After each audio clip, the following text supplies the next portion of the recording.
Bastion de gauche, la cité cheminote de Coulommiers-Chamiers pourrait changer de couleur politique. Au premier tour, les deux listes de droite totalisent un tout petit peu plus de 50%.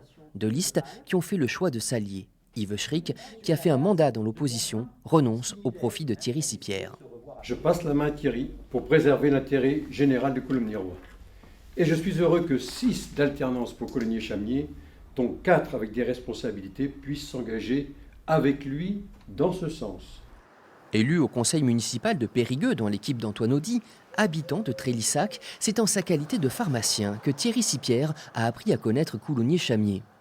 Nous sommes la seule liste qui incarne le changement et quand on voit ce qui se passe à l'heure actuelle à Coulommiers-Chamiers et le résultat de ces 12 années de mandat de M. Roussary, on voit que baisse de la population, pas d'activité économique, une voirie dégradée, une fiscalité très importante.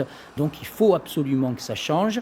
Parmi les remèdes prescrits par le candidat centriste, il y a la suppression du poste de directeur de cabinet du maire, emploi occupé par Vincent Bellotto, le leader de la liste de rassemblement de la gauche. Il n'y a absolument pas photo entre l'inconsistance du programme de M. Sipierre, qui n'est pas travaillé car les dossiers communaux ne sont absolument pas maîtrisés, et la qualité de notre programme. Donc ce qui compte, c'est un programme et les hommes et les femmes ensuite qui l'animent.